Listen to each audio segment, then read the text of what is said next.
दोस्तों, हमारे इस शानदार वीडियो में आप सभी को स्वागत है। हम सभी जानते हैं कि व्यक्ति का मन बहुत चंचल होता है। यही कारण है कि मन अशांत रहता है और कई तरह के सवालों का जन्म भी अशांत मन के कारण ही होता है। यदि आप जीवन में शांति चाहते हैं तो इसके लिए जरूरी है मन को शांत करना। लेकिन मन को शांत कैसे किया जाए?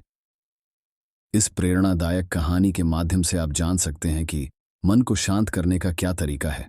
इसमें भगवान गौतम बुद्ध द्वारा मन को शांत करने के आयामों के बारे में बताया गया है। तो आइए जानते हैं इस कहानी के बारे में, जिससे आपका जीवन बदल जाएगा। एक समय की बात है, हिमालय की खाड़ी के किनारे एक छोटे से शांत गांव में राहुल नाम का एक युवा लड़का रहता था। राहुल अपने क्रोधी स्वभाव और चंचल मन के कारण गांव भर में प्रसिद्ध था। उसका मन हर समय विचारों से भरा रहता था। सोचो कि उसके विचारों के तूफान ने उसके मन को एकदम बेचैन कर दिया था। उसके जीवन से शांति मानो गायब हो गई थी और वह हमेशा अपने ही ख्यालों में खोया रहता था और तनावपूर्ण जीवन जी रहा था। उनके अशांत मन और क्रोध के कारण उनके अपने परिवार के सदस्यों और गांव वालों से भी संबंध अच्छे नहीं थे, जिससे वह और भी अधिक अकेला और अपमानित महसूस करने लगा। वह और भी अधिक मानसिक तनाव की स्थिति में चला जाता है। एक समय की बात है, राहुल अपने गांव की गलियों में घूम रहा था। तभी उनकी मुलाकात एक बौद्ध भिक्षु से हुई, जो एक पेड़ की छाया के नीचे ध्यान में बैठे थे। बौद्ध भिक्षु के चेहरे से निर्मल शांति की आभा झलक रही थी। इस असीम शांति में राहुल बौद्ध भिक्षु की ओर आकर्षित हुआ। जब राहुल बौद्ध भिक्षु के करीब आया तो उसे अपने आसपास एक सकारात्मक ऊर्जा का एहसास हुआ। राहुल को एहसास हुआ कि इस असीम शांति और सकारात्मक ऊर्जा का स्रोत कहीं न कहीं इस बौद्ध भिक्षु के भीतर ही है। इसलिए वह वहीं बैठकर उसकी आंखें खुलने का इंतजार करने लगा। थोड़ी देर बाद जब बौद्ध भिक्षु की आंख खुली तो उसने एक युवा लड़के को अपने सामने बैठा पाया, जो बहुत तनावग्रस्त और नकारात्मक भावनाओं से भरा हुआ लग रहा था। राहुल ने बौद्ध भिक्षु की ओर उदार भाव से देखा और बहुत विनम्रता से कहा, मालिक, मेरा मन बहुत अशांत है और मेरे मन के विचार मुझे खाए जा रहे हैं। मुझे एक पल के लिए भी शांति महसूस नहीं होती। क्या आप मुझे सिखा सकते हैं कि मैं अपने अशांत मन को कैसे शांत करूं? बौद्ध भिक्षु ने राहुल की पीड़ा को समझते हुए करुण दृष्टि से देखा और कहा, मेरे प्यारे बच्चे, मैं तुम्हें एक कहानी सुनाना चाहता हूं। इस कहानी में मानसिक शांति और खुशी के रहस्य छिपे हैं। क्या आप कहानी सुनना चाहेंगे? राहुल ने हाँ में सिर हिलाया और पूरी एकाग्रता से कहानी सुनने को तैयार हो गया। उनके अंदर जिज्ञासा चरम पर थी। वो कहानी सुनने को बेताब था। बहुत समय पहले की बात है, एक नगर में शक्ति नाम का एक आदमी रहता था। शक्ति बेहद महत्वाकांक्षी व्यक्ति थे और उन्हें हर काम में लोगों से मदद की जरूरत पड़ती थी। यदि उसे किसी से असफलता और बुराई सुनने को मिलती थी तो वह गहरी चिंता और तनाव में चला जाता था। उनका मानना था कि सफलता और भौतिक शक्तियां वांछित खुशी देंगी, लेकिन वह जितना सफलता और प्रशंसा के पीछे भागता था उतना ही मानसिक तनाव में डूबता जाता था। लेकिन अचानक शक्ति का सामना उस समय के मशहूर बौद्ध भिक्षु से हो गया, जिसका नाम महाकौशल था। महाकौशल अपने शिष्यों को ध्यान की शिक्षा देते थे और वह स्वयं एक बहुत ही ध्यानमग्न और प्रबुद्ध व्यक्ति थे। महाकौशल की अद्भुत एकाग्रता से प्रभावित शक्ति ने उनसे अपने भटकते मन को शांत करने का उपाय जानना चाहा। शक्ति ने कहा कि महंत मैं हमेशा सफलता के पीछे भागता हूं और लगातार अधिक हासिल करने की कोशिश करते हो, फिर भी मुझे कोई क्षणिक संतुष्टि या आत्मसंतुष्टि नहीं मिलती। इस निरंतर बेचैनी के बीच मैं शांति कैसे पा सकता हूं?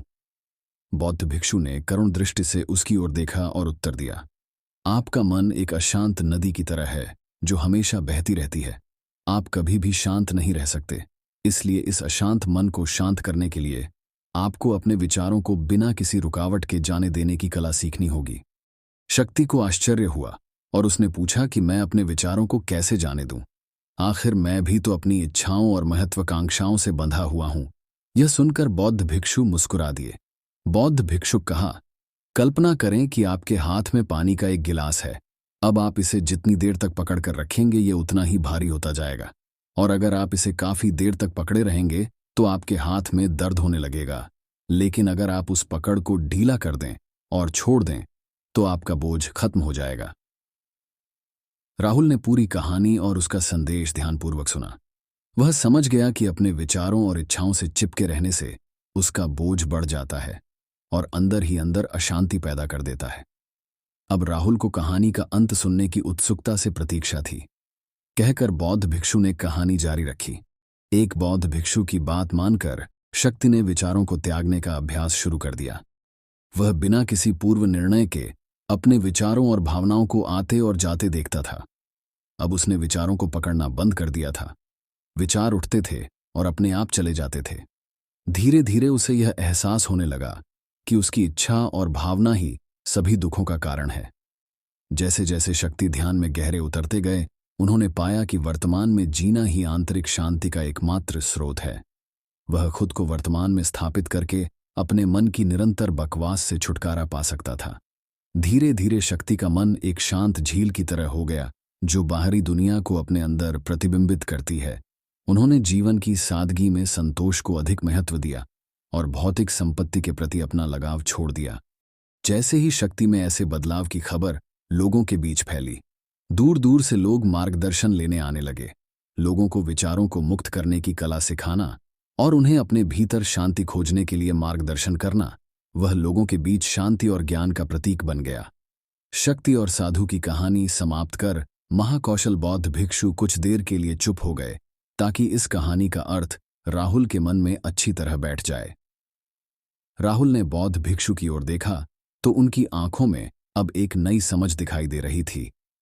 राहुल ने धीरे से कहा कि मुझे इस कहानी में ज्ञान दिखता है, लेकिन मैं इसे अपने जीवन में कैसे लागू करूं? मैं अपने अशांत मन को कैसे शांत कर सकता हूं? राहुल के सवाल पर बौद्ध भिक्षु गर्मजोशी से मुस्कुराते हैं और फिर कहा कि अशांत मन को शांत करने का अभ्यास आत्म जागरूकता से शुरू होता है।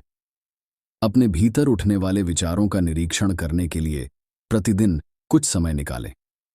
उन भावनाओं पर ध्यान दें जो आपके मन में आती हैं और देखें कि वे कैसे आती हैं और आकाश में गुजरते बादलों की तरह चले जाए। राहुल ने आंखें बंद कर लीं और बौद्ध भिक्षु के कहे अनुसार अपने विचारों का अवलोकन करने लगे। जैसे ही उसने अपने भीतर उठने वाले विचारों पर ध्यान देना शुरू किया, उसे इसका एहसास हुआ। उसे अपने अंदर चिंता और इच्छाओं की एक निरंतर धारा बहती हुई महसूस हुई। सिर्फ एक एहसास ने ही उसे एक अद्भुत शांति का एहसास कराया। उन्हें यह भी एहसास हुआ कि यह सभी विचारों और भावनाओं से अलग है। बौद्ध भिक्षु ने आगे कहा कि जैसे शक्ति ने खुद को सभी मोहमाया से अलग कर लिया था, वैसे ही अपने मन को अशांतकारी विचारों और भावनाओं से मुक्त करने का अभ्यास विकसित करो। बिना किसी पूर्वाग्रह के विचार को वैसे ही स्वीकार करें जैसे वह आता है, और फिर धीरे धीरे उन्हें जाने दें और अपना ध्यान वर्तमान क्षण पर केंद्रित करें। लेकिन राहुल ने टोकते हुए कहा कि अगर विचार और भावनाएं इतनी मजबूत हैं तो क्या होगा? बौद्ध भिक्षु ने कहा, यह बना रहता है और मन को छोड़ने से इनकार करता है।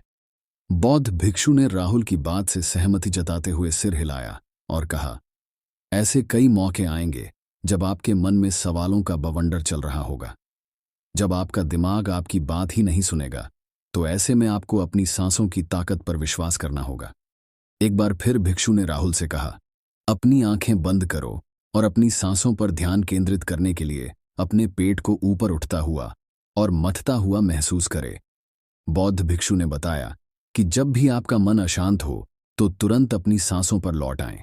सांस की वाद्य गति आपको तुरंत वर्तमान के चरणों में वापस खींच लेगी और आपको शांति का अनुभव कराएंगी। एक बौद्ध भिक्षु के निर्देशानुसार आने और जाने वाली सांसों पर ध्यान केंद्रित करने का प्रयास किरे। इस छोटे से व्यायाम से उन्हें मानसिक शांति का अनुभव हुआ। उसे याद आया कि उसकी सांसें हमेशा उसके साथ थीं, जो उसे वर्तमान क्षण की याद दिलाती थीं, आराम और शांति लाती है।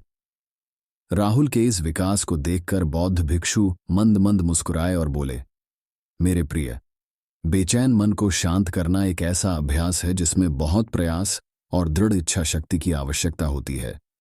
क्योंकि लगातार व्यायाम से मांसपेशियां मजबूत होती हैं, उसी तरह नियमित अभ्यास से मन भी शांत होता है। स्वीकृति में सिर हिलाते हुए इस बौद्ध भिक्षु को धन्यवाद देते हुए उन्होंने वादा किया कि आज से वह अपने अशांत मन को शांत कर सकेंगे और अपनी गैर शक्तियों को मुक्त कर सकेंगे। बौद्ध भिक्षु ने राहुल के कंधे पर हाथ रखकर कहा, मुझे आपकी क्षमता पर बहुत भरोसा है और आपको जल्द ही आंतरिक शांति मिलेगी। लेकिन याद रखें कि यह आसान नहीं होगा, लेकिन अगर आप दृढ़ इच्छा शक्ति और खुले दिल से प्रयास करेंगे तो आप निश्चित रूप से वह शांति पालेंगे जो आपके अंदर है। उस दिन से राहुल अपने अशांत मन को शांत करने का प्रयास करने लगा और हर दिन ध्यान करने के लिए एक अलग समय निर्धारित किया। उसने अपने मन में उठने वाले विचारों को बिना किसी रोक टोक के जाने दिया और अपनी सांसों के जरिए खुद को वर्तमान में बनाए रखने की कोशिश की। समय के साथ अभ्यास करते हुए राहुल को अपने अंदर शांति का अनुभव हुआ। जैसे जैसे समय बीतता गया, राहुल को ज्ञान और शांति का स्रोत कहा जाने लगा। जैसे जैसे समय बीतता गया, राहुल को ज्ञान और शांति का स्रोत कहा जाने लगा। ग्रामीण अपने अशांत मन को शांत करने के लिए राहुल के पास आने लगे।